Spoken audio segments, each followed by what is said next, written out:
नमस्ते स्टूडेंट्स, कैसे हैं आप सभी। मैं जिज्ञासा स्वागत करती हूं आप सभी का आशीष सिंह लेक्चर्स के इस नए वीडियो में, जिसमें आज हम एक नया टॉपिक स्टार्ट करेंगे, प्रकाशिकी। इस चैप्टर में हम पढ़ने क्या वाले हैं? इस चैप्टर में बेसिकली हम पढ़ेंगे प्रकाश की प्रकृति के बारे में, उनके गुणधर्मों के बारे में, और प्रकाश के कुछ फेनोमेनन्स होते हैं जैसे परावर्तन, अपवर्तन, उनके बारे में हम इस चैप्टर में पढ़ने वाले हैं। तो आइए स्टार्ट करते हैं हमारा आज का लेक्चर, जिसमें हम सबसे पहले देखेंगे कि प्रकाश एक्चुअली में है क्या। तो भौतिक विज्ञान की वह शाखा जिसके अंदर हम प्रकाश के गुणधर्मों, प्रकृति के बारे में या फिर उसके प्रभाव के बारे में पढ़ते हैं, तो वह हमारा प्रकाशिकी कहलाता है, जिसे हम इंग्लिश में ऑप्टिक्स कहते हैं। अब सवाल ये आता है कि प्रकाश है क्या।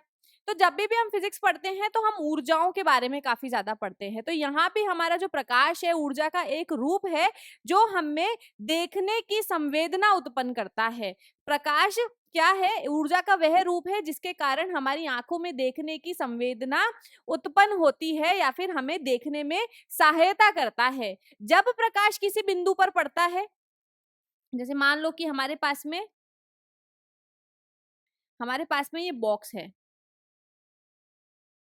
या फिर गमला ही बना लेते हैं ना, कि हमारे पास में ये गमला है और इस गमले में लगा हुआ है फूल।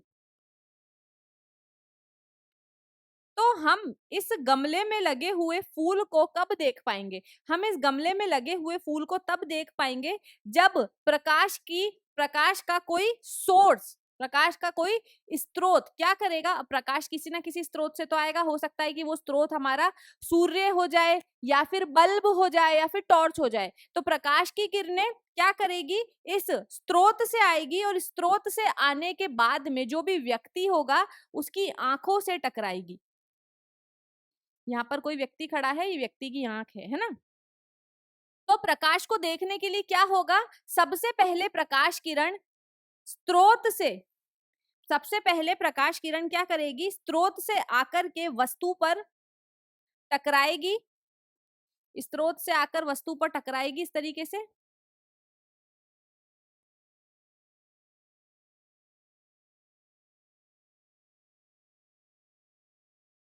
ये कुछ प्रकाश किरणें हैं जो इस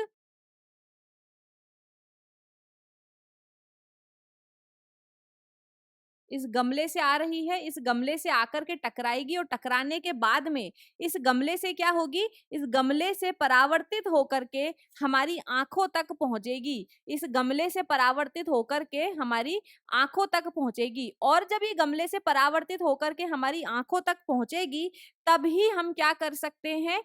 तभी हम किसी भी चीज को देख सकते हैं। तो किसी भी चीज को देखने के लिए क्या जरूरी है? कि प्रकाश की किरणें, किसी स्रोत से प्रकाश की किरणें वस्तु पर गिरे और वस्तु से परावर्तित होकर के हमारी आंखों तक पहुंचे, तभी हम उस प्रत्येक वस्तु को देख सकते हैं। मान लो कि जो प्रकाश की किरणें हैं वो इस वस्तु से परावर्तित तो हो रही है, पर परावर्तित होकर के अगर हमारी आंखों तक नहीं पहुंचेगी तो हम इस वस्तु को देख भी नहीं पाएंगे। सिंपल, क्लियर है। तो यहाँ पर यही लिखा है कि जब किसी वस्तु पर प्रकाश डाला जाता है, ये टकराता है, तो यह प्रकाश परावर्तित होकर के हमारी आंखों तक पहुंचता है। परावर्तित हो रहा है ना, परावर्तन क्या है इसके बारे में आगे हम डिटेल में पढ़ने वाले हैं। तो परावर्तित होकर के, जैसे आप दीवार पर बॉल मारते हो और बॉल टकरा करके हमारी आंखों तक पहुंचती है, वैसे ही प्रकाश की किरणें वस्तु से टकरा करके हमारी आंखों तक पहुंचती है और तभी हम उस वस्तु को देख पाते हैं। हम प्रकाश को रूपांतरित माध्यम में ही देख सकते हैं। निर्वात में प्रकाश की चाल, इंपॉर्टेंट है, क्वेश्चन बनता है कि जो निर्वात में प्रकाश की चाल है वो कितनी है? 3 × 10⁸ मीटर प्रति सेकंड। अब यहाँ पर प्रकाश से जुड़े हुए कुछ पॉइंट है जो आपको याद रखने हैं। सबसे पहले क्या है कि जो हमारा प्रकाश है, प्रकाश सीधी रेखा में गमन करता है। प्रकाश सीधी रेखा में, इसको हम थोड़ा बड़ा करके लिख लेते हैं।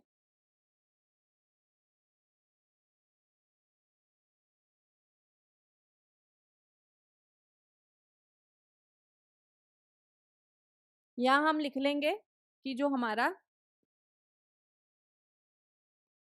प्रकाश है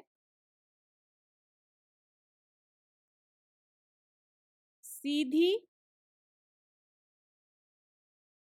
रेखा में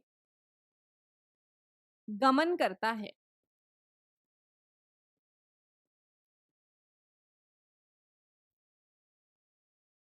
प्रकाश की निर्वात में चाल हमने लिख ही लिया है कि जो प्रकाश है उसकी निर्वात में चाल कितनी है।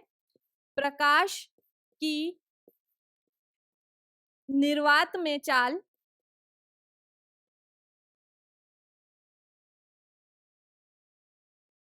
प्रकाश की निर्वात में चाल कितनी है 3 × 10⁸ मीटर प्रति सेकंड। एक इंपॉर्टेंट पॉइंट क्या नोट करेंगे कि प्रकाश को संचरण के लिए, मतलब जब प्रकाश को कहीं जाना है, एक पॉइंट से दूसरे पॉइंट पर जाना है, एक बिंदु से दूसरे बिंदु तक उसको गमन करना है, या फिर आप लिख सकते हो कि प्रकाश को गमन करने के लिए या फिर संचरण करने के लिए माध्यम की आवश्यकता नहीं है। माध्यम की आवश्यकता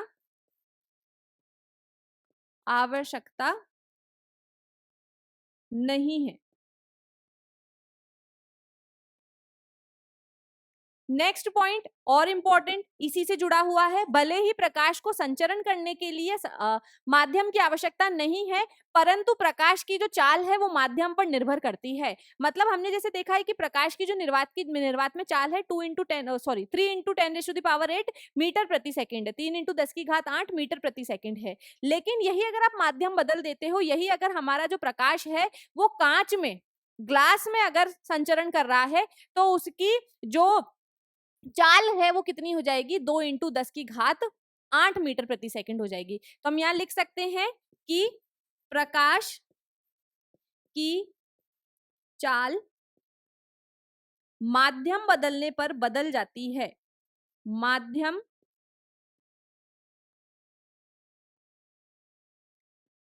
बदलने पर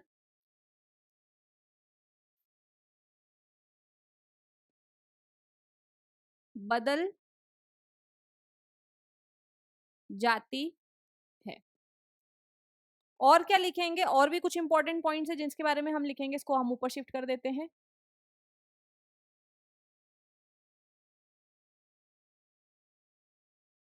नेक्स्ट पॉइंट हम लिखेंगे कि जो प्रकाश है उसकी दोहरी प्रकृति है, द्वैत प्रकृति है प्रकाश की।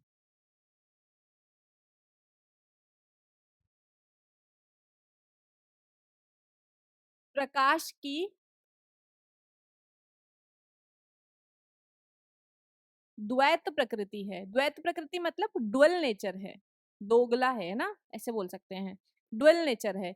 डुअल नेचर में क्या है, द्वैत प्रकृति से मेरा क्या मतलब है कि जो प्रकाश है, द्वैत प्रकृति में हम क्या बोल सकते हैं कि जो प्रकाश है वो कण की तरह भी बर्ताव करता है। प्रकाश जो है हमारा कण की तरह भी बर्ताव करता है, और हमारा जो प्रकाश है वो तरंग की तरह बर्ताव भी करता है। प्रकाश की कुछ परिघटनाएं हैं जिनको आप कण मान करके समझा सकते हो, जैसे कि प्रकाश का जो परावर्तन है, आप कण मान करके, प्रकाश को कण मान करके समझा सकते हो। प्रकाश का जो अपवर्तन है, आप उसे कण मान करके समझा सकते हो। इसी प्रकार से प्रकाश का जो तरंग रूप है, उसको आप, प्रकाश के तरंग रूप से आप कौन सी प्रकाश की परिघटनाएं समझा सकते हो, जैसे कि व्यतिकरण। प्रकाश का व्यतिकरण आप प्रकाश को तरंग मान करके समझा सकते हो। प्रकाश का पोलराइजेशन, ध्रुवीकरण जिसको हम बोलते हैं, उसको आप प्रकाश को तरंग रूप में मान करके समझा सकते हो। तो ये थे प्रकाश से रिलेटेड कुछ पॉइंट जो हमें चैप्टर को स्टडी करने से पहले पता होना चाहिए। अब जब हम प्रकाश को कण कण प्रकृति का मानते हैं, तो हम क्या बोलते हैं कि प्रकाश के जो कण हैं उनका नाम क्या है। तो हम बोलते हैं कि जो प्रकाश जिन कणों से मिलकर के बना हुआ है उन्हें हम फोटॉन्स बोलते हैं।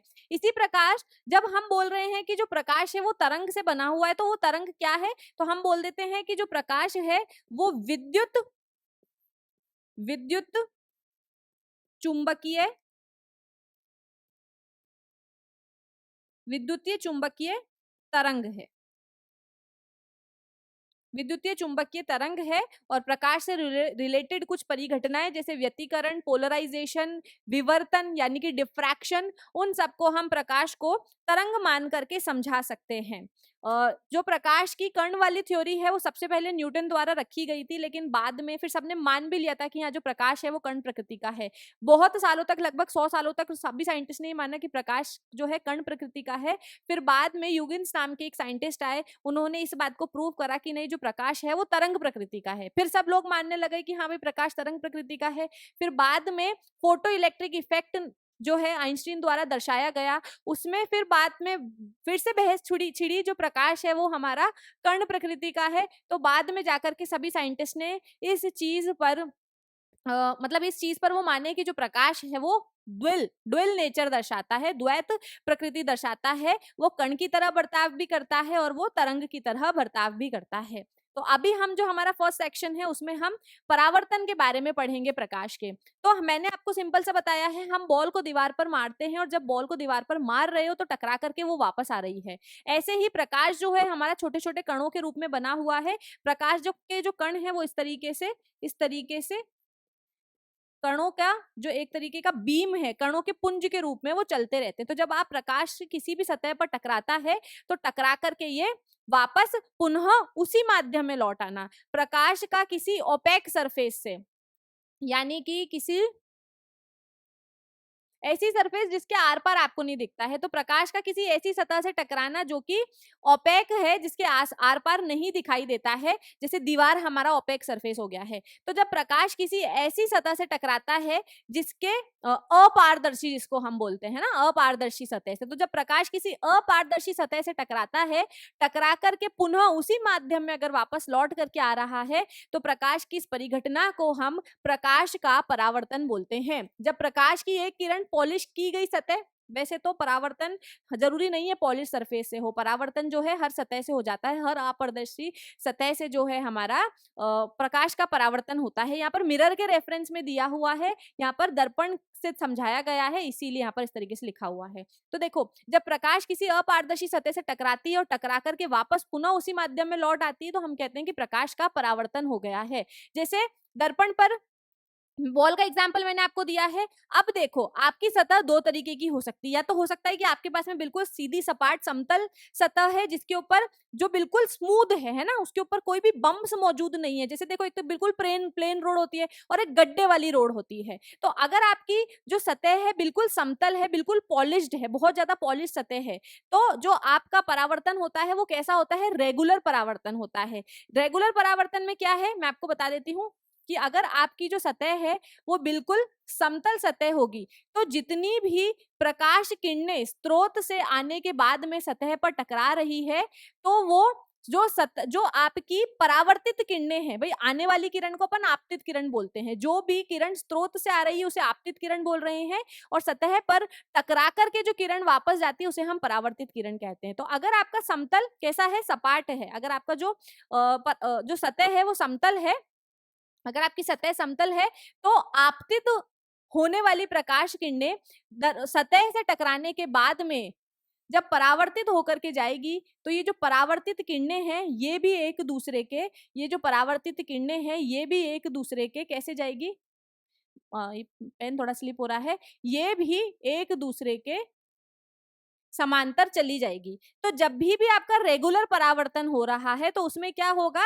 कि प्रकाश किरणें एक दूसरे के समांतर आती है और आपतित किरणें भी एक दूसरे के समांतर चली जाती है। लेकिन मान लो मेरे पास में कोई ऐसी सतह है जो उबड़ खाबड़ है इस तरीके की, तो इस सिचुएशन में क्या होगा कि प्रकाश किरणें एक दूसरे के समांतर आती तो है, आपतित किरणें जो है वो एक दूसरे के समांतर आती तो है, परंतु सतह से परावर्तित होने के बाद में वो एक दूसरे के समांतर नहीं जाती है, वो टेढ़ी मेढ़ी किसी भी दिशा में चली जाती है। तो हमारा दीवार से जो हमारा परावर्तन होता है वो किसका एग्जाम्पल हो जाएगा? वो हमारा इर्रेगुलर परावर्तन का एग्जाम्पल हो जाएगा। और जो चिकनी सतहों से, जैसे कि दर्पण से जो हमारा परावर्तन होता है, वो हमारा रेगुलर परावर्तन का उदाहरण हो जाएगा। तो यहाँ पर हमने दो तरीके के परावर्तन भी देख लिए हैं, मैंने बता दिया, अगर पूछ ले तो आप टिक कर सकते हो।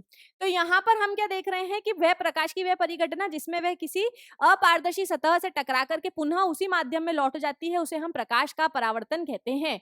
यही लिखा है यहाँ पर। देखो, अब स्रोत से आने वाली किरण को हम क्या बोल देंगे? आपतित किरण कह देंगे। स्रोत से आने वाली किरण आपतित किरण। जिस पॉइंट पर आकर के, जिस पॉइंट पर आकर के प्रकाश किरण सतह पर टकरा रही है, उसे हम क्या बोल देते हैं? उसे हम आपतन बिंदु बोल देते हैं। जिस पॉइंट पर, जैसे ये सतह हो गई, ये पेन जो है ये प्रकाश, आपतित प्रकाश किरण है, तो प्रकाश किरण इस तरीके से आकर के टकराई, तो ये किस सतह पर टकरा रहा है? ओहो, है ना? जैसे देखो आपको दिख रहा है ना, जिस पॉइंट पर, मेरे हाथ पर जिस पॉइंट पर इस पेन की टिप अड़ी है ना, वो क्या हो जाएगा? वो आपतन बिंदु हो जाएगा। जिस पॉइंट पर आकर के, जिस बिंदु पर आकर के प्रकाश किरण हमारी टकरा रही है, वो हमारा आपतन बिंदु हो जाएगा। आपतन बिंदु पर टकराएगी प्रकाश किरण और वहां से पुनः उसी माध्यम में लौट जाएगी, और जब पुनः उसी माध्यम में वो लौट जाएगी, तो जो लौटने वाली प्रकाश किरण है उसको हम परावर्तित किरण कह देते हैं। यहाँ पर हम एक इमेजिनरी लाइन खींचते हैं। यहाँ पर हम एक इमेजिनरी लाइन खींचते हैं, मतलब एक अभिलंब, हम जो भी हमारा सतह है उस सतह से एक अभिलंब हम खींचते हैं। अभी अभिलंब सच में नहीं होता है, हमने सिर्फ इसको माना है कि यहाँ से एक, हम क्या कर रहे हैं, यहाँ से हम एक अभिलंब खींच रहे हैं सतह पर, तो इसको हम नॉर्मल भी बोल देते हैं। और यहाँ पर आपतित किरण और अभिलंब के बीच में जो बनने वाला कोण है उसे हम आपतन कोण कह देते हैं, आपतन कोण बोल देंगे। और परावर्तित किरण और अभिलंब के बीच में बनने वाले कोण को हम परावर्तन कोण बोल देंगे, परावर्तन कोण बोल देंगे। इतना क्लियर है? इतना क्लियर है बच्चों? आगे चलें? नोट कर लो, स्क्रीनशॉट इसका आप ले लो। अब एक पॉइंट आपको यहाँ पर क्या ध्यान रखना है कि जब भी प्रकाश का परावर्तन होता है तो सिर्फ प्रकाश की तीव्रता बदलती है। लिख देते हैं हम यहाँ पर कि प्रकाश के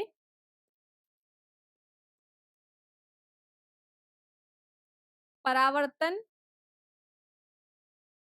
या फिर प्रकाश का परावर्तन होने पर, प्रकाश का परावर्तन होने पर केवल प्रकाश की, केवल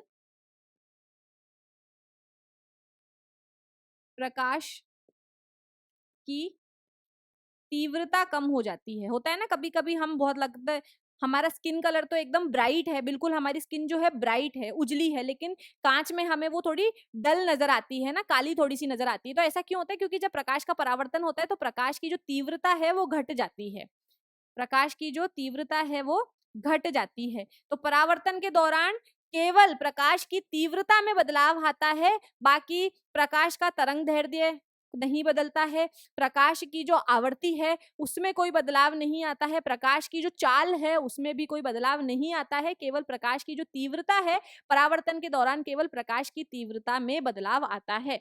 इतना हम ध्यान रखेंगे।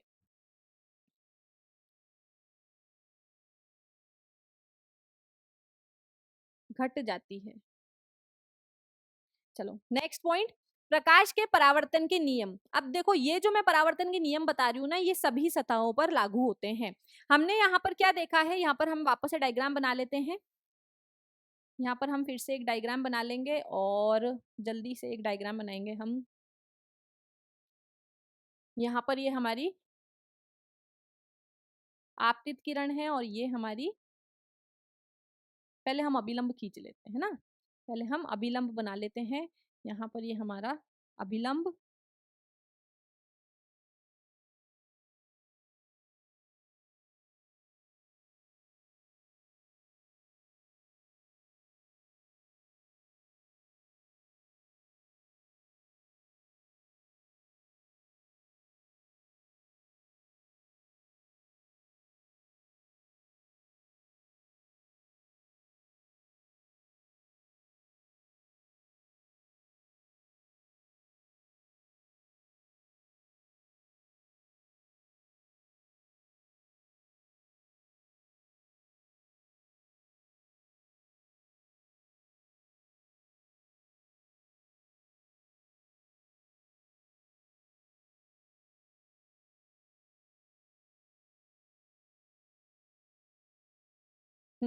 तो ये हमारी क्या हो जाएगी, ये हमारी आपतित किरण हो जाएगी,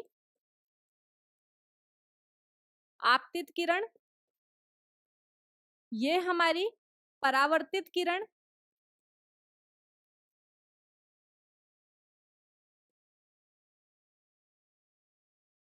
ये हमारा अभिलंब जिसको हम नॉर्मल भी कहते हैं,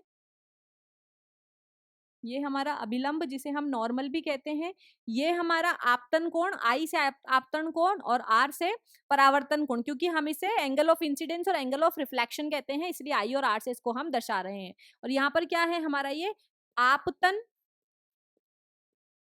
बिंदु है। ठीक है, ये हमने पिछली स्लाइड में भी देखा था। तो यहाँ पर प्रकाश का पहला नियम क्या कहता है कि जब भी प्रकाश का परावर्तन होगा तो यहाँ पर ये जो हमारी आपतित किरण है, ये जो हमारी आपतित किरण है और जो हमारी परावर्तित किरण है और जो हमारा अभिलंब है, ये तीनों के तीनों एक ही तल में आएंगे। एक ही तल मतलब प्लेन, जैसे अगर मैं ऐसे रख दूं और प्रकाश की किरणें ऐसी आ रही है तो मेरा हाथ क्या हो जाएगा, तल हो जाएगा, है ना। ये कौन सा तल हो गया, देखो हमारे पास में 3 तल होते हैं ना, एक्स तल, वाई तल और जेड तल। तो ऐसे ही जो भी हमारी प्रकाश की तीनों किरणें हैं, आपतित किरण, परावर्तित किरण और अभिलंब, तीनों की तीनों एक ही तल में आपतन बिंदु पर, आपतन बिंदु पर एक ही तल पर होगी। देखो, आपतित किरण, अभिलंब व परावर्तित किरण तीनों एक ही तल में स्थित होते हैं। ऐसा नहीं है कि भाई आपकी जो प्रकाश किरण है वो आ तो ऐसी रही है और चली यूं जाएगी, है ना, ऐसा कभी भी नहीं होगा। अगर आपकी प्रकाश किरण एक्स तल में आ रही है तो परावर्तन होने के बाद में एक्स तल में ही लौट जाएगी, ऐसा नहीं कि वो वाई तल में चली जाएगी, ऐसा कभी भी नहीं होगा। तो यहाँ पर जो हमारी आपतित किरण है, परावर्तित किरण है और अभिलंब है, तीनों एक ही तल में आपतन बिंदु पर मिलेंगे आपको।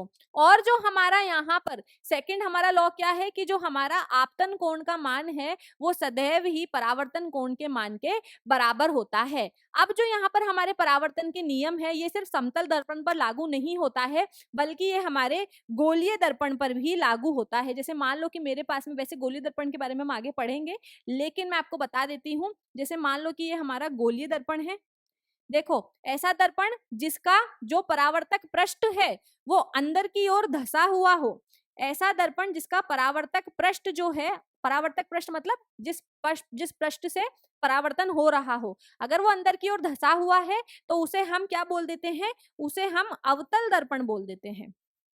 ये हमारा अवतल दर्पण हो गया है।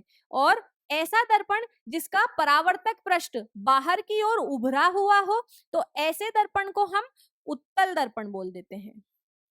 ऐसे दर्पण को हम उत्तल दर्पण बोल देते हैं।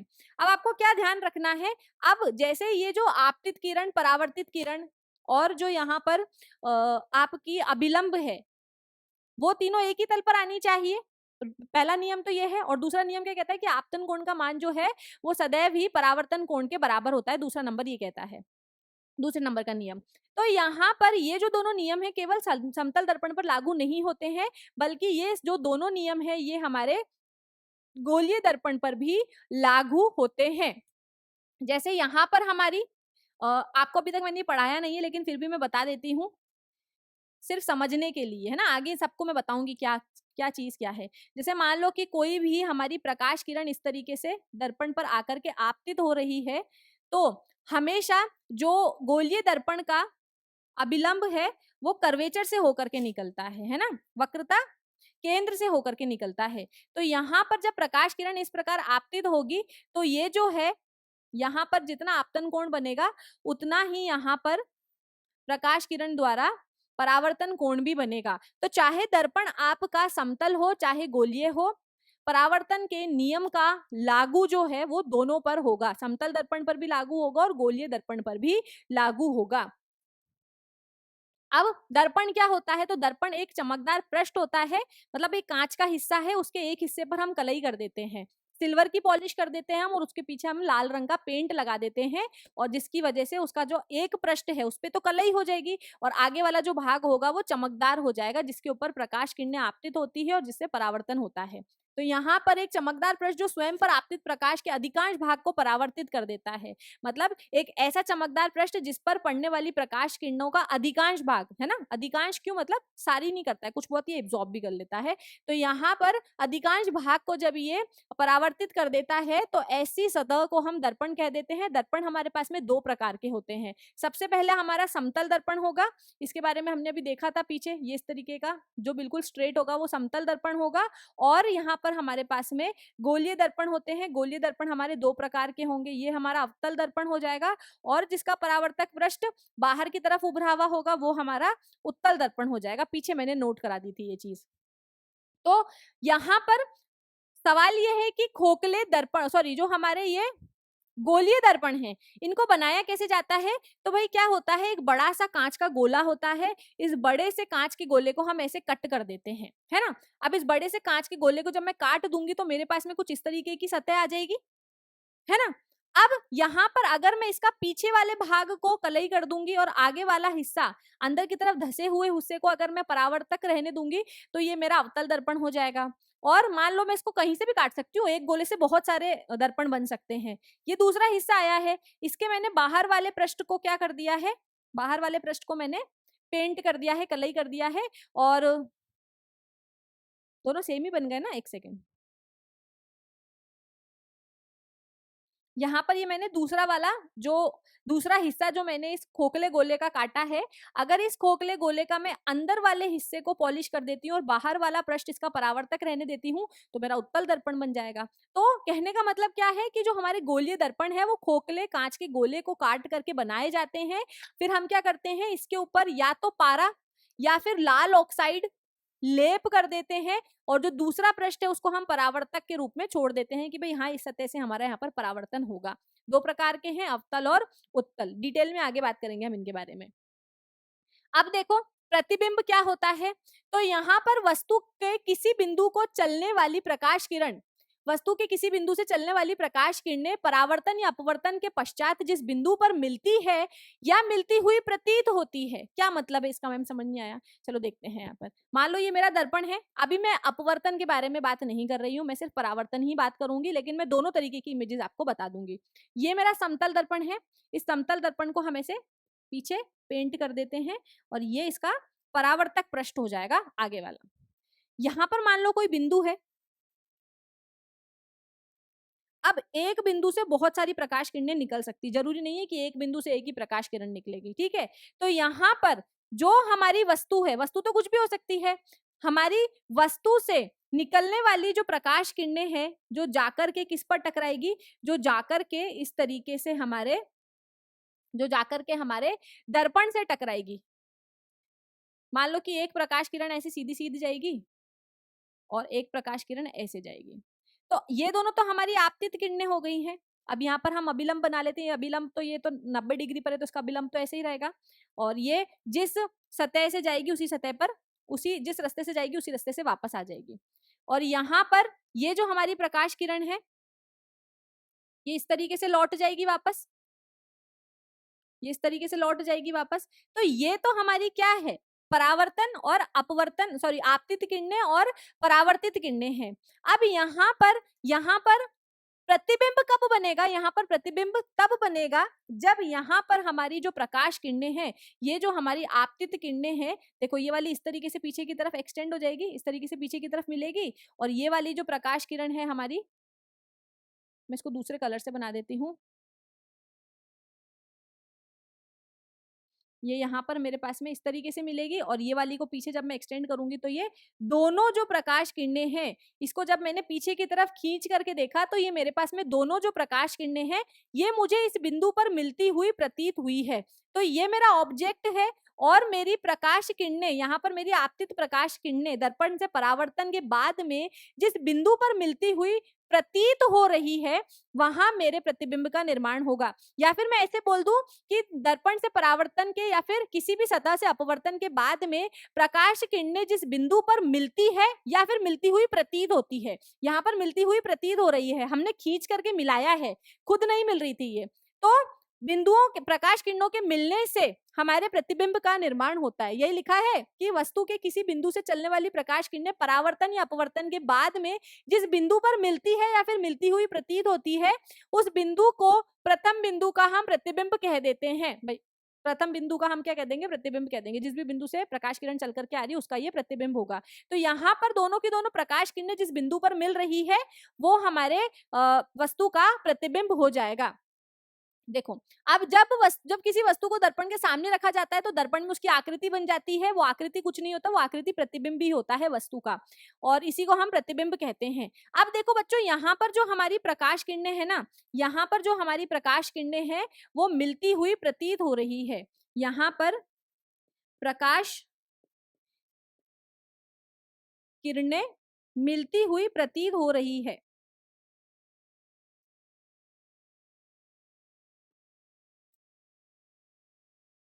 प्रतीत हो रही है। तो इस सिचुएशन में जो हमारा प्रतिबिंब बनेगा वो प्रतिबिंब कैसा बनेगा? यहाँ पर जो हमारा प्रतिबिंब बना है ये कैसा बना है? आभासी प्रतिबिंब बना है। तो जब भी आपके प्रतिबिंब का निर्माण हो रहा है, प्रतिबिंब का निर्माण कैसे हो रहा है कि प्रतिबिंब का निर्माण इस प्रकार हुआ है कि जो प्रकाश किरणें हैं वो मिलती हुई प्रतीत हो रही है। तो इस तरीके से जो हमारा प्रतिबिंब बनेगा उसको हम आभासी प्रतिबिंब कह देंगे। बहुत बार जैसे हम अवतल दर्पण या फिर उत्तल दर्पण के बारे में पढ़ते हैं तो यहाँ पर कभी-कभी ऐसा होता है, वैसे इसके बारे में मैं डिटेल में आगे बात करूंगी, ज्यादा आपको नहीं एक्सप्लेन कर रही हूँ, सिर्फ यहाँ पर मैं आपको वास्तविक प्रतिबिंब के बारे में पढ़ाना चाह रही हूँ, इसलिए अभी मैं इस सिचुएशन को ले रही हूँ। तो यहाँ पर मान लो कि हमारे पास में हमारा जो वस्तु है वो सी पर पड़ा था और इस तरीके से इसका दर्पण से परावर्तन हुआ है, और यहां से भी जो है हमारा प्रकाश किरण गई और टकरा करके वापस आ गई है। तो यहाँ पर हम क्या देख रहे हैं? यहाँ पर हम क्या देख रहे हैं कि यहाँ पर दर्पण से परावर्तन के पश्चात जो प्रकाश किरणें हैं वो वास्तविक में मिली है। दर्पण से परावर्तन के पश्चात, मैं इसको दूसरे कलर से कर देती हूँ ताकि आपको दिखे। यहाँ पर ये जो नीली वाली प्रकाश किरणें हैं, दर्पण से परावर्तन के पश्चात जो हमारी प्रकाश किरणें हैं वो वास्तव में किसी बिंदु पर मिल रही है। तो जब परावर्तन के पश्चात जो हमारी प्रकाश किरणें वास्तव में अगर मिलती है तो यहाँ पर जो हमारा प्रतिबिंब बनेगा वो कैसा बनेगा? वास्तविक प्रतिबिंब यहाँ पर बनेगा। क्यों वास्तविक प्रतिबिंब बन रहा है? क्योंकि परावर्तन या फिर अपवर्तन के पश्चात जो प्रकाश किरणें हैं वो वास्तव में प्रतिच्छेद कर रही है एक दूसरे से सच में मिल रही है।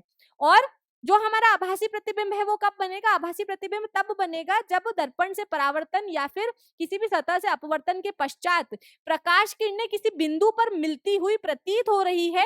तो उस सिचुएशन में जो हमारा प्रतिबिंब बनेगा वो हमारा आभासी प्रतिबिंब हो जाएगा। आभासी प्रतिबिंब हो जाएगा।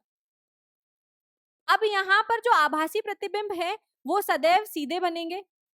आभासी प्रतिबिंब सदैव सीधे बनेंगे। अगर आपका ए फॉर एप्पल इस तरीके से लिखा हुआ है तो दर्पण में इस ए फॉर एप्पल की छवि आपको इसी प्रकार सीधी ही दिखाई देगी। लेकिन जो वास्तविक प्रतिबिंब होते हैं वो सदैव उल्टे बनेंगे। देखो यहाँ पर जो वस्तु है वो इस तरीके से, वस्तु का जो सर है, जो एरो है, उसका जो ये वाला हिस्सा है, टोपी वाला हिस्सा है, वो ऊपर है, लेकिन जो प्रतिबिंब बना है उसके अंदर जो टोपी वाला हिस्सा है वो नीचे है। तो जब भी वास्तविक प्रतिबिंब का निर्माण होता है तो वास्तविक प्रतिबिंब जो होते हैं सदैव उल्टे बनते हैं, और जो हमारे आभासी प्रतिबिंब है वो सदैव सीधे बनेंगे, सदैव सीधे बनेंगे। तो यहाँ हम इस तरीके से नोट कर सकते हैं।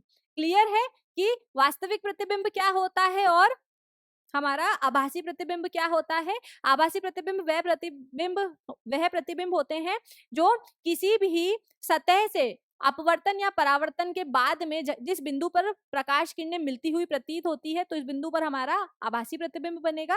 और प्रकाश किरणों के वास्तविक प्रतिच्छेदन से जो प्रतिबिंब बन रहा है, वास्तविक प्रतिच्छेदन से जो हमारा प्रतिबिंब बन रहा है वो हमारा वास्तविक प्रतिबिंब हो जाएगा। ठीक है, आगे चले। अच्छा देखो यहाँ पर आ ही गया है वैसे भी, है ना, यहाँ पर आ ही गया है वैसे भी, कि वास्तविक प्रतिबिंब जब किसी बिंदु वस्तु से चलने वाली प्रकाश किरणें परावर्तन के पश्चात किसी दूसरे बिंदु पर वास्तव में मिल रही है, सच्ची में मिल रही है, मुझे एक्सटेंड करके मिलाना नहीं पड़ रहा है, मुझे उसको पीछे खींच करके मिलाना नहीं पड़ रहा है, अपने आप ही मिल रही है, तो यहाँ पर जो हमारा प्रतिबिंब बनेगा वो कैसा बनेगा, वास्तविक प्रतिबिंब बनेगा। और वास्तविक प्रतिबिंब को आप हमेशा पर्दे पर प्राप्त कर सकते हो, है ना। आपने वो देखा है, कभी कभी भूत वाली पिक्चर देखते हैं हम, क्या है ना, पीछे कोई इंसान खड़ा होता है लेकिन उसका प्रतिबिंब दर्पण में नहीं दिखता है, तो बोलते भूत है ना। ऐसा आपने कभी देखा होगा कि कभी ना कभी, कि कोई इंसान दर्पण के सामने खड़ा है परंतु उसका जो प्रतिबिंब है वो दर्पण में दिखाई नहीं दे रहा है। क्यों नहीं दिखाई दे रहा है, क्योंकि भाई वो वास्तविक प्रतिबिंब है, और वास्तविक प्रतिबिंब को देखने के लिए आपको पर्दे की जरूरत है। जैसे पिक्चर देखने जाते हो तो सामने पर्दे पर चलती है ना पिक्चर, आगे एक स्क्रीन लगी हुई होती है, तो जब भी आपका वास्तविक प्रतिबिंब बनेगा उसको देखने के लिए आपको पर्दे की आवश्यकता पड़ेगी, आप दर्पण में उसको नहीं देख पाओगे। और आभासी प्रतिबिंब क्या होते हैं, जब किसी वस्तु से चलने वाली प्रकाश किरणें परावर्तन के पश्चात किसी दूसरे बिंदु पर वास्तव में नहीं मिलती, परंतु दूसरे बिंदु से आती हुई प्रतीत होती है, या फिर आप उसको ऐसे भी लिख सकते हो, किसी दूसरे बिंदु से आती हुई प्रतीत हो रही है या फिर मिलती हुई प्रतीत हो रही है, तो इस बिंदु पर जो हमारा, तो यहाँ हमारे बनना वाला प्रतिबिंब कैसा हो जाएगा, आभासी प्रतिबिंब हो जाएगा। और आभासी प्रतिबिंबों को आप पर्दों पर प्राप्त नहीं कर सकते हो। हाँ, फोटो आप इसका ले सकते हो, मिरर सेल्फी लेते हो ना आप ऐसे, तो इस प्रकार के प्रतिबिंब को पर्दे पर प्राप्त नहीं किया जा सकता। इस प्रकार के प्रतिबिंब को आप दर्पण के अंदर ही देख सकते हैं। तो ये हमारे कुछ पॉइंट्स थे परावर्तन से जुड़े हुए। अब यहाँ पर समतल दर्पण से बनने वाले प्रतिबिंबों के बारे में हम देखेंगे कि समतल दर्पण से बनने वाले प्रतिबिंबों के अभिलक्षण। हेडिंग डाल लें, आप भी डाल लो मेरे साथ में, कि अभी हमने समतल दर्पण का ही पढ़ा है ना, इसलिए समतल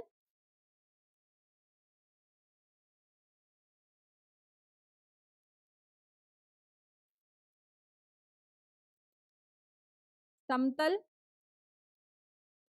दर्पण से बनने वाले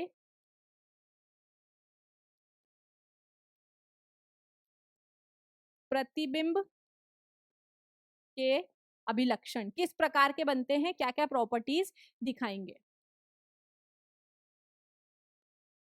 सबसे पहला पॉइंट नंबर 1 हम बना के ही देख लेते हैं ना। ये हमारा समतल दर्पण है, यहां पर हमारा ये पॉइंट है, ये हमारी आपतित किरण है, क्योंकि अभिलंब पर जा रही है तो अभिलंब से ही वापस आ जाएगी, और इस प्रकार से पीछे कहीं पर, चलो इसको हम बाद में बनाएंगे। और ये हमारी दूसरी आपतित किरण है। दर्पण से परावर्तन के पश्चात क्या होगा, दर्पण से परावर्तन के पश्चात ये तो इस तरीके से निकल जाएगी, और ये जिस रास्ते से आई उसी रास्ते से चली जाएगी, ये इसका अभिलंब है। ठीक है, अब यहाँ पर हम इसको पीछे एक्सटेंड करते हैं ऐसे, और इसको पीछे एक्सटेंड करेंगे ऐसे, तो ये यहाँ पर हमें इस बिंदु पर मिलती हुई प्रतीत होगी। तो यहाँ हमारा प्रतिबिंब बन रहा है, यहाँ हमारा बिंब पड़ा हुआ है। अगर अगर वस्तु की दर्पण से दूरी x मीटर है, तो प्रतिबिंब की भी दर्पण से दूरी x मीटर ही होगी। तो हम यहाँ पर पहला पॉइंट क्या नोट करेंगे, पहला पॉइंट हम ये नोट करेंगे कि दर्पण से वस्तु की दूरी बराबर होगी दर्पण से प्रतिबिंब की दूरी के, दर्पण से प्रतिबिंब की दूरी। ठीक है, पॉइंट नंबर 1 ये हो गया। पॉइंट नंबर 2 क्या है, कि जो प्रतिबिंब होगा वो सदैव कैसा होगा, प्रतिबिंब समतल दर्पण से अगर बन रहा है तो सदैव आभासी व सीधा होगा, आभासी व सीधा होगा। तीसरा पॉइंट क्या हो जाएगा हमारा, तीसरा पॉइंट क्या हो जाएगा हमारा, तीसरा पॉइंट ये होगा कि प्रतिबिंब का प्रतिबिंब का आकार जो है, प्रतिबिंब का आकार जो है वो बराबर होगा बिंब के आकार के। प्रतिबिंब का आकार जो है वो बराबर होगा बिंब के आकार के। मतलब अगर आपका बिंब जो है वो 5 मीटर लंबा है तो जो प्रतिबिंब है समतल दर्पण में भी आपको वो 5 मीटर लंबा ही दिखाई देगा। बिंब के आकार के बराबर होगा, बिंब प्रतिबिंब का आकार बराबर बिंब का आकार। ठीक है, नेक्स्ट पॉइंट, इनमें से क्वेश्चन बनते हैं, ध्यान से सुनना। अगले पॉइंट, ये पॉइंट आपको ध्यान से सुनना है कि यदि वस्तु दर्पण की ओर या दर्पण से दूर जा रही है या दर्पण से दूर मीटर प्रति सेकंड की स्पीड की चाल से चलती है तो प्रतिबिंब भी तो प्रतिबिंब भी मीटर प्रति सेकंड की मीटर प्रति सेकंड की चाल से चलेगा। यहां हम किसे हिला रहे हैं? यहां पर हम वस्तु को हिला रहे हैं कि अगर वस्तु दर्पण की तरफ या दर्पण से दूर मीटर प्रति सेकंड की स्पीड से जाती है, अब कुछ भी हो सकता है, 2 मीटर प्रति सेकंड, 3 मीटर प्रति सेकंड की स्पीड से आती या जाती है दर्पण के आमने सामने, तो जो प्रतिबिंब होगा उसकी चाल भी दर्पण के दूर आने की और दर्पण से पीछे जाने की वो भी कितनी होगी? वो भी मीटर प्रति सेकंड ही होगी। दूसरा क्या है? यदि हमने वस्तु को स्थिर रखा है, वस्तु स्थिर है, मैं बिल्कुल कॉमन पॉइंट्स में बता रही हूँ बच्चों, क्योंकि आपको वहां पर लिखना नहीं है, वहां पर आपको टिक करना है ना। वस्तु को स्थिर रखा और दर्पण को वस्तु की ओर या वस्तु से दूर ले जाया गया है। कितना? किस स्पीड से? मीटर प्रति सेकंड की चाल से। यहां पर दर्पण गतिमान है इस सिचुएशन में ना, वस्तु तो स्थिर है, दर्पण गतिमान है, दर्पण आगे पीछे हो रहा है। तो क्या होगा? यदि हम वस्तु को स्थिर रख रहे हैं और दर्पण को वस्तु की ओर या वस्तु से दूर मीटर तक विस्थापित करते हैं, मीटर तक विस्थापित करते हैं,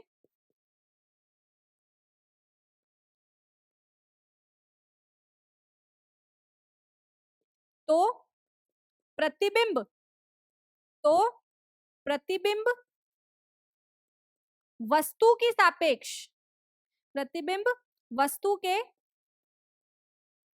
सापेक्ष 2a दूरी तक विस्थापित होगा। 2a दूरी तक विस्थापित होगा।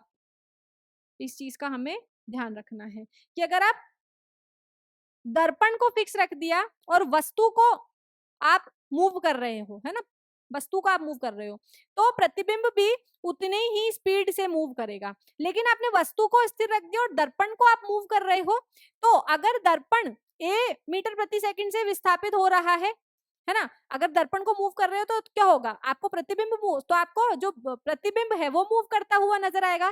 तो वस्तु की सापेक्ष जो प्रतिबिंब है वो कितना विस्थापित होगा? अगर आप दर्पण को मीटर से विस्थापित कर रहे हो तो प्रतिबिंब जो है वो वस्तु की सापेक्ष 2a दूरी तक विस्थापित हो जाएगा। ध्यान रखेंगे इस पॉइंट का हम।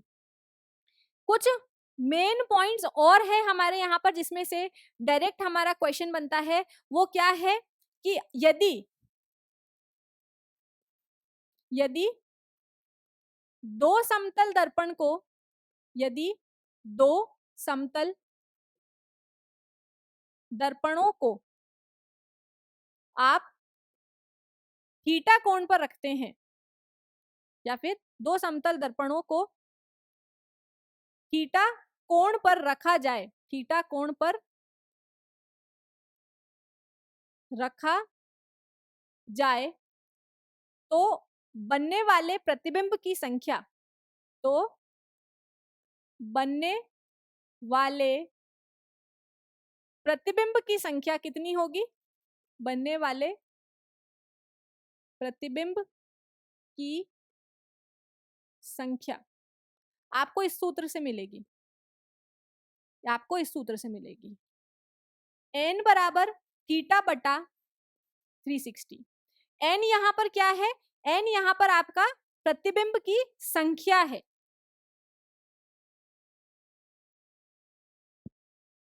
अब डिपेंड करता है कि आपका इसका मान कितना आ रहा है।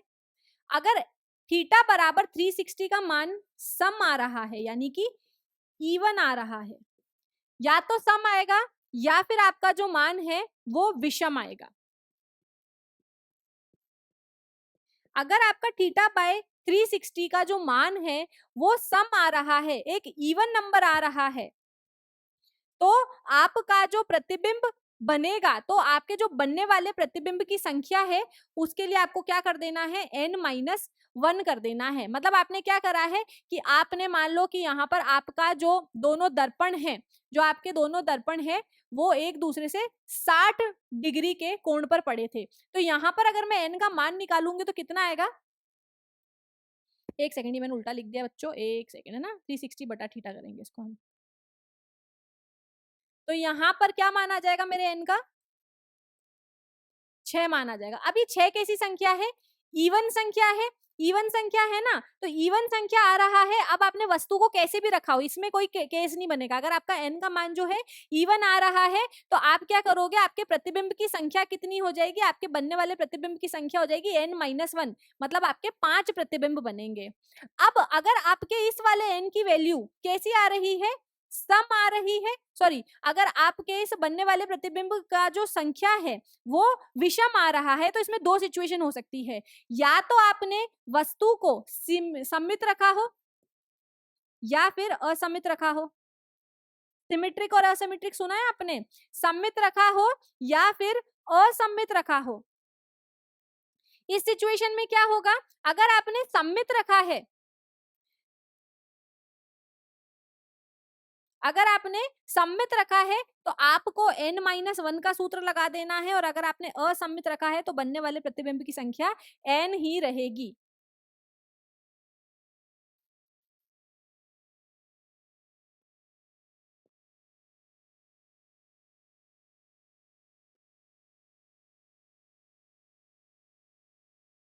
तो बनने वाले प्रतिबिंब की संख्या n ही रहेगी। कैसे मैम, समझ में नहीं आया? तो देखो बच्चों, मान लो कि यहाँ पर आपका जो कोण है, जो यहाँ पर आपका जो कोण है दोनों दर्पणों के मध्य, वो कितना हो जाएगा? 72 मान ले हम, 72 मान ले। 72 से अगर आप 360 को डिवाइड करोगे तो कितना आएगा? 5, है ना। 72 को अगर आप 360 से डिवाइड करोगे तो आंसर कितना आएगा? 5 आ जाएगा।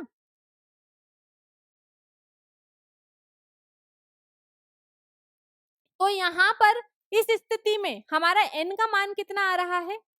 360 डिवाइडेड बाय 72 कितना आ रहा है? 5 आ रहा है। संख्या कैसी आई है? विषम आई है। अब मान लो आपने दोनों दर्पणों के मध्य जो आपने वस्तु रखी है, तो ये वस्तु इस प्रकार से रखी हुई है कि ये यहाँ से तो 22 डिग्री का कोण बना रही है और यहाँ से 50 डिग्री का कोण बना रही है। मतलब बीचों बीच नहीं रखा है वस्तु को, थोड़ी सी वो किसी एक दर्पण की तरफ झुकी हुई है। तो यहाँ पर आपने इस सिचुएशन में वस्तु को कैसे रखा है? असममित स्थिति में रखा हुआ है वस्तु को। तो यहाँ पर जो आप सूत्र लगाओगे, यहाँ पर आप जो सूत्र लगाओगे वो कितना हो जाएगा? यहाँ पर जो आपका n का मान आएगा उतने ही प्रतिबिंब आपके बनेंगे। और यदि आपने वस्तु को ऐसे रख रखा है, भाई 72 का आधा कितना हो जाएगा हमारा? 72 का आधा कितना हो जाएगा? 36। मतलब आपने वस्तु को इस प्रकार रख रखा है कि वो इस दर्पण से भी 36 डिग्री का कोण बनाए और इस दर्पण से भी 36 डिग्री का कोण बनाए। तो वस्तु जो है उसको आपने सममित स्थिति में रख रखा है। तो इस स्थिति में बनने वाले प्रतिबिंबों की संख्या कितनी होगी?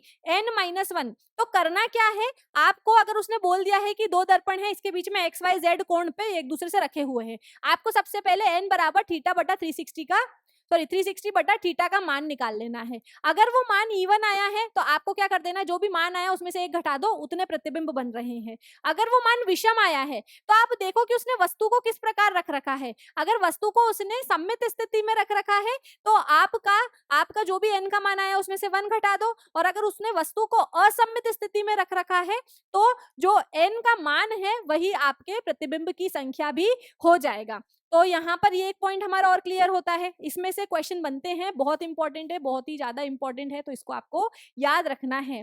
नेक्स्ट क्या है, जो हमारे समतल दर्पण की, समतल सीधा सीधा पूछा जाता है, समतल दर्पण की फोकस दूरी क्या होती है? तो समतल दर्पण की फोकस दूरी अनंत होती है, अनंत होती है, और वक्रता त्रिज्या भी यहाँ पर अनंत ही होगी। फोकस दूरी, समतल दर्पण की फोकस दूरी और वक्रता त्रिज्या जो है वो दोनों अनंत ही होती है। समतल दर्पण की जो क्षमता है, समतल दर्पण की क्षमता कितनी है? तो समतल दर्पण की क्षमता 0 होती है ना, 0 होती है। ये पावर नहीं होती है, लाइट को अभिसारित या फिर अपसारित इकट्ठा या फैला नहीं सकता है। एक पॉइंट और इंपॉर्टेंट क्या ध्यान रखोगे, यदि प्रकाश किरण, यदि प्रकाश किरण समतल दर्पण के लंबवत आपतित होती है, यदि प्रकाश किरण समतल दर्पण के लंबवत आपतित होती है,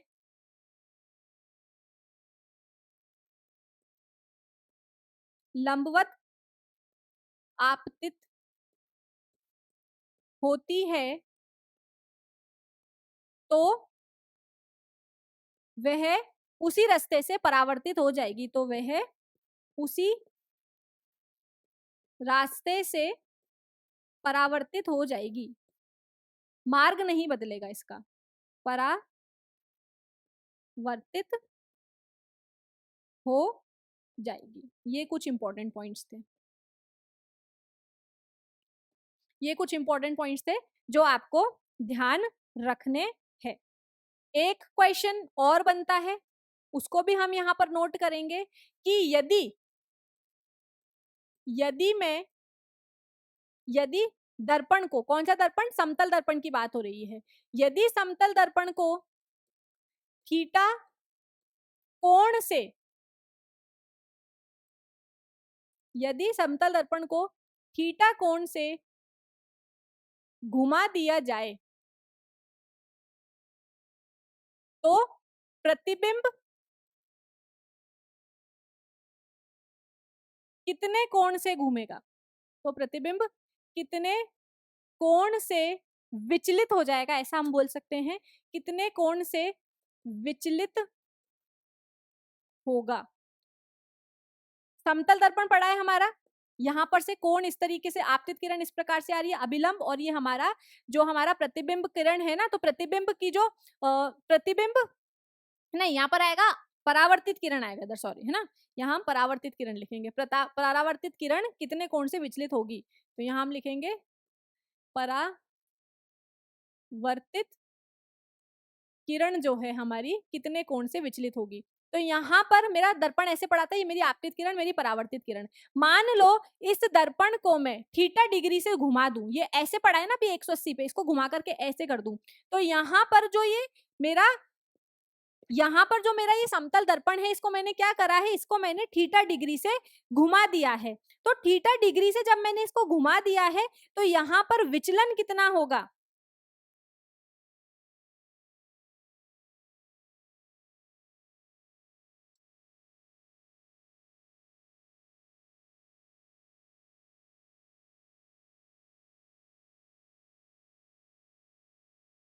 तो यदि यहाँ पर जो हमारी परावर्तित किरण है उसका घूर्णन कितना हो जाएगा, आपने जितने डिग्री से यहाँ पर, जितने डिग्री से आपने यहाँ पर, जितने डिग्री से आपने यहाँ पर कोण को घुमाया है,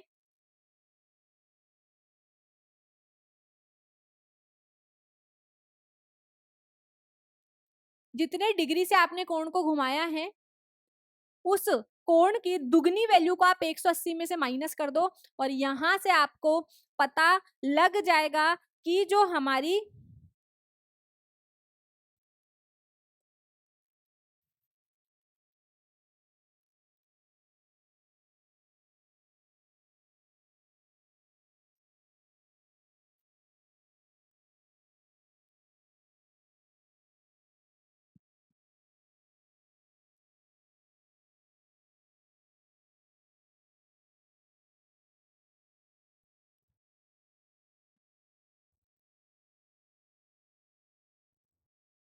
तो ये कुछ इंपॉर्टेंट पॉइंट्स थे समतल दर्पण से जुड़े हुए जिन पर डायरेक्ट क्वेश्चन बनते हैं। अगले लेक्चर में हम क्या पढ़ेंगे? अगले लेक्चर में हम ये देखेंगे कि एक तो क्वेश्चन सॉल्व करेंगे कि दो दर्पणों के बीच में आप थीटा कोण पे आप रख रहे हो तो कितने प्रतिबिंब बन रहे हैं। अगले लेक्चर में हम ये करेंगे। उसके अलावा हम अगले लेक्चर में पढ़ने वाले हैं कि अगर आप कोण समतल दर्पण को थीटा कोण से घुमा देते हो तो जो आपका परावर्तित किरण है वो उसके अंदर कितना विचलन होगा, है ना। इस तरीके के कुछ और इंपॉर्टेंट पॉइंट्स जिसमें से क्वेश्चन बनता है वो हम अगले लेक्चर में डिस्कस करने वाले हैं। तो आज के लेक्चर में बस इतना ही पढ़ेंगे हम बच्चों। मिलती हूँ आपसे अगले लेक्चर में। टिल देन पढ़ते रहिए, ख्याल रखिए अपना। Bye bye.